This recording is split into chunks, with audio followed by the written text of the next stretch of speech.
ભક્તજનો, ધર્મકુળનો મહિમા કેટલો હશે એ આ પ્રસંગ ઉપરથી આપણને ખ્યાલ આવશે કે ભગવાન સ્વામિનારાયણ કેવી રીતે ધર્મકુળમાં રહીને આપણને દર્શન આપે છે. ગામ વેળાવદરના રૂડાભાઈ પટેલ એક સમયે ગાડું જોડીને શ્રીજીના દર્શન કરવા ગઢપુર આવ્યા હતા. તે લીમડા નીચે ગાડું છોડીને બળદને તે સાથે બાંધીને શ્રીજીના દર્શન કરવા અક્ષર ઓરડીએ પધાર્યા. બરાબર.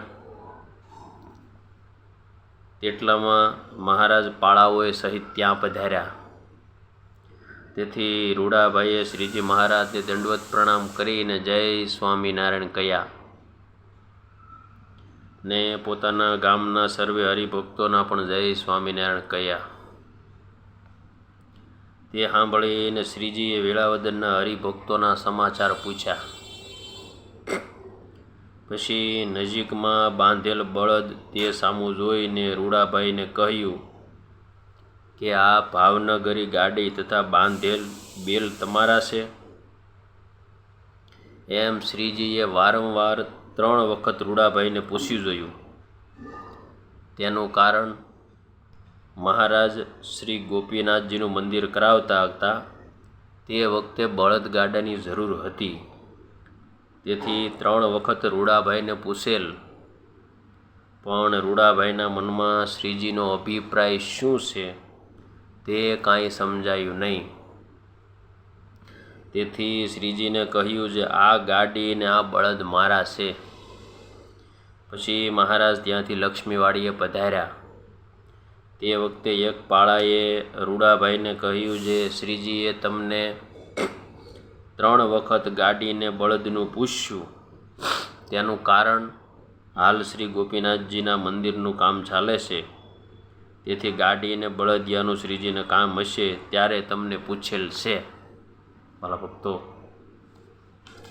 આવું પાળાનું વચન સાંભળીને રૂડાભાઈએ એવો વિચાર કર્યો જે હાલ મારે ખેતીનું કામ હાલે છે તે ગાડીને બળદિયા શ્રીજીને આપું તો મારા ઘરનું કામ પડી ભાંગે.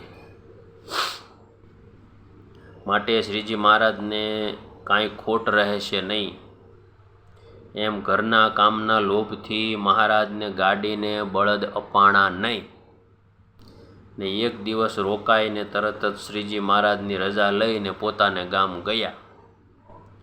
પછી મહારાજ ધામમાં ગયા તે કેળે રૂડાભાઈના અંતઃકરણમાં ગાડી બળદ ન આપ્યાનો ઘણો જ ખેદ થવાથી ગઢડે આવ્યા ને કોઠારી આગળ ઘણો પસ્તાવો કર્યો. તેથી કોઠારીની આજ્ઞાથી 12 જોડ વાસરડા ઉછેરી ને આચાર્ય શ્રી રઘુવીરજી મહારાજની ગાડીએ જોડવા આપ્યા.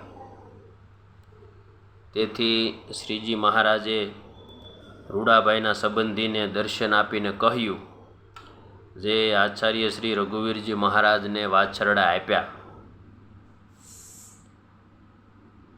12 જોડી વાસરડા ઉછેરીને આચાર્ય શ્રી રઘુવીરજી મહારાજની ગાડીએ જોડવા આપ્યા રૂડાભાઈ પટેલે. તેથી મહારાજે રૂડાભાઈના સંબંધીને દર્શન આપીને કહ્યું જે આચાર્ય શ્રી રઘુવીરજી મહારાજને વાસરડા આપ્યા છે તે મને પહોંચ્યા છે એમ રૂડાભાઈને કહેજો. તેથી તે વાત રૂડાભાઈને તેના સંબંધીએ કહી. તેથી રૂડાભાઈને અંતઃકરણમાં શાંતિ થઈ. તે રૂડાભાઈ એક વખત શ્રી ગોપીનાથજીના દર્શન